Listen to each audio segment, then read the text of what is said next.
असमही विकास भैया अरे काला साथ तो किसी नहावे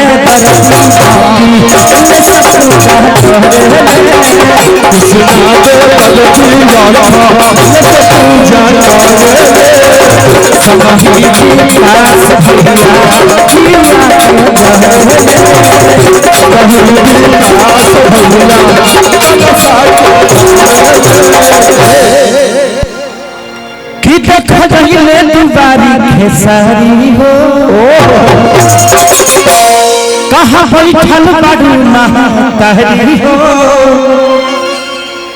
कि केहू मंदिर के गेट खोली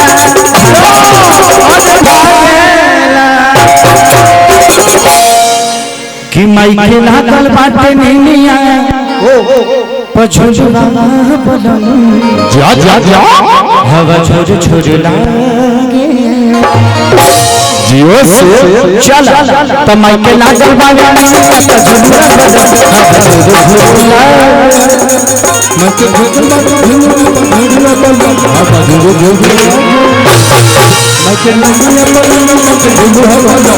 छोड़ छोड़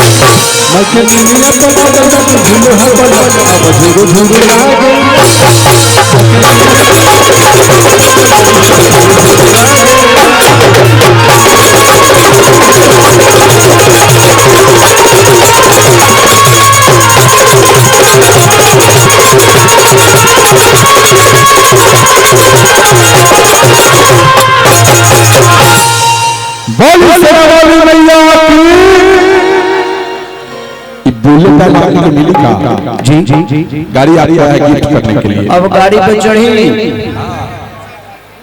इतना महंगा बाइक तो 32 लाख का बाइक पे खेसरिया 32 लाख के बाद तो खाली चढ़े खातिर ले लो कि देवे खातिर ले लो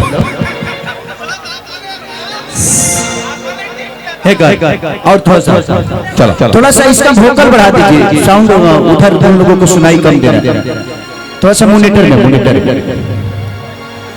आई देखिए पहले के पूजा में और आज के पूजा में बड़ा अंतर हो गया भैया। पहले के माता बहन बेटी जब मंदिर में जा रही है थाली सजा ली है अगरबत्ती बार ली है एगो बड़ा निमन गाना गावत लिया कौन गाना किनिया के ओहो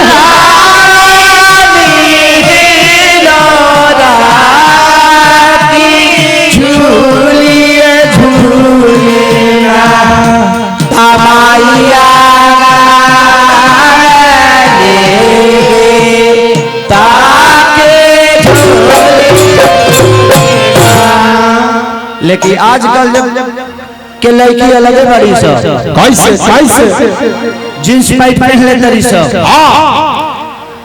और मंदिर के लगे जाके कहते से हेलो दुर्गा माँ अब माई के हेलो करके निकल जाते रही सब अगरबत्ती तो 12 तरी सब बैठे में दिक्कत होता है से जींस पैंट बा दिक्कत तो होखबे करी गाना का तरी सब कैसे कि सवरिया अरे बढ़िया जन बनाई बड़ी बढ़िया खाली सजौले बिया आ का कह दिया बाबा कैसे कि ये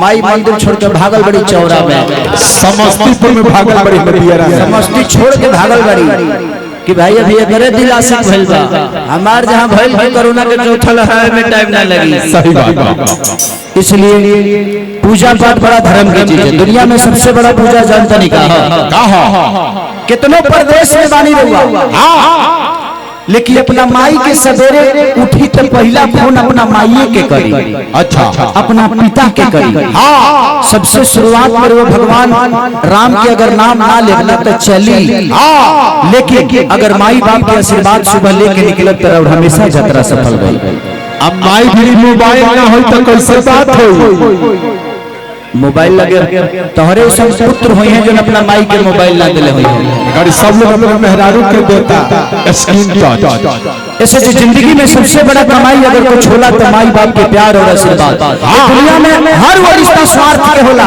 खाली एगो माई बाप के रिश्ता बा जो उनके स्वार्थ के ना होला।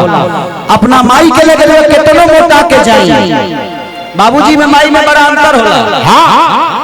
माई के लगे भैंसा बन के जाई, माई कही माई तरी देख के हमर देहिया कैसन लगता, तो माई कही गिरे तोरा खाए के देखे मिलत का पहले से कितना दुबरा बोल बड़ी रे। वाह वाह वाह। अब है बाबूजी लगे चल जाई, बाबूजी देखो तो हमर देह कैसन बा, तो कहे तो काहे ना होई, सब तनखा तोरा देहिए न ढूंढता।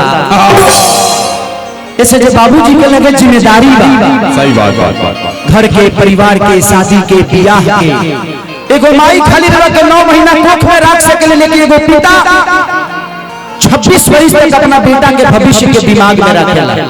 इससे बाप की जिम्मेदारी बहुत बड़ा होला। इससे हमेशा ध्यान रखे के चाहिए, माई बाप के कभी दिल ना दुखावे के चाहिए। आई एगो भजन से सेवा। वाह वाह। कि पन्नवा से पातर फूलवा से नाज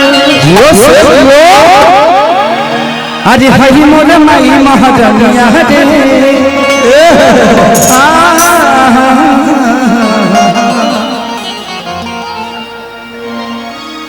कि अवतारी घर मोर सतरे बहनिया कि नजर न लई है अडलिया रे। 1 2 3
और दिया चला रहा धीरे-धीरे हर हंसदी अली ताली बाजे हो बाजे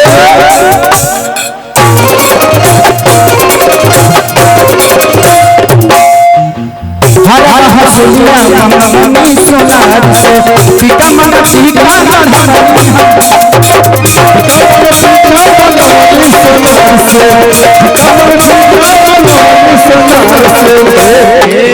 कहा हर हंसदिया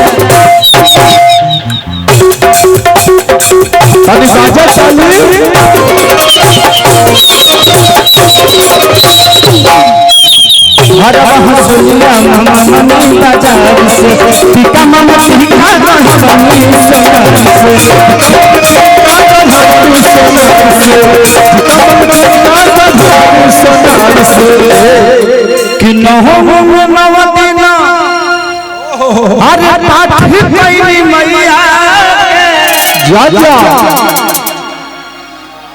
कि दीपक सजाई हरिया कि नौमी में नौमी अरे पाठ कैली मैया दीपक सजाई हरिया भारी घरे मोरा सासुरे बजनिया अब सारी घरे मोरा सासुरे बजनिया नजरिया लगे है दैनिया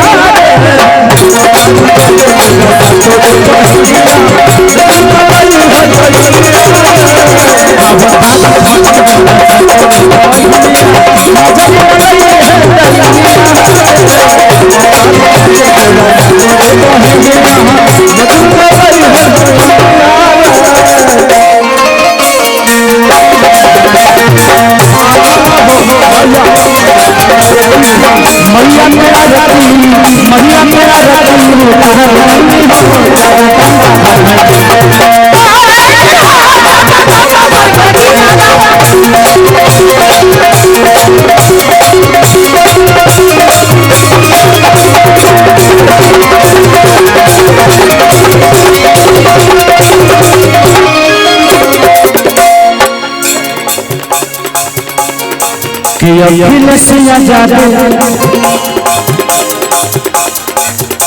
के बाटे गजब खेले हो बबुआ के सारी जरा ले दिया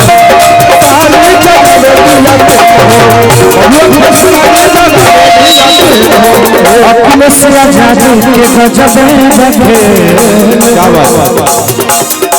बबुआ के सारी जरा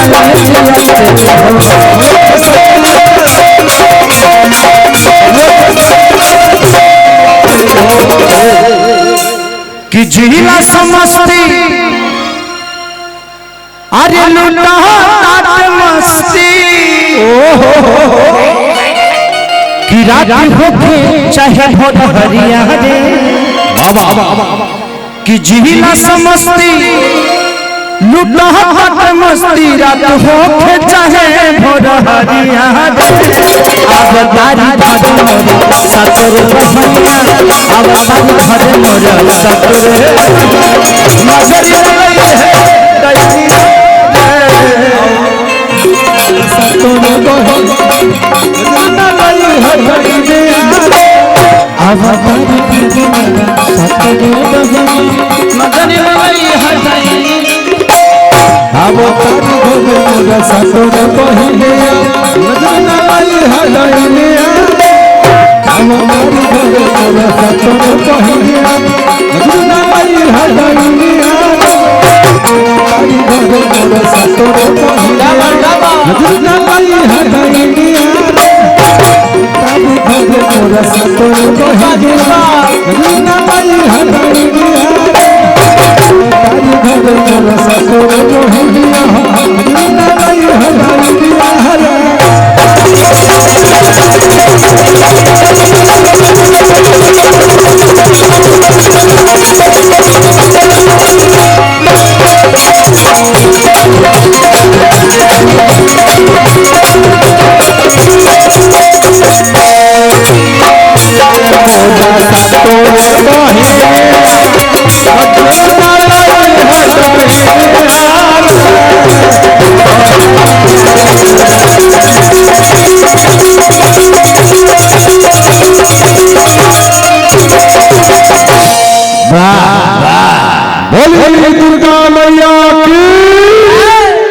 मास्टरी वाला फाइनल हो गई का मास्टरी वाला फाइनल हो गई का भगवान का मत हो आपके जैसा कलाकार को यही रहना चाहिए आप आर्टिस्ट जब पढ़ाने लगेंगे तो फिर पढ़ाएगा कौन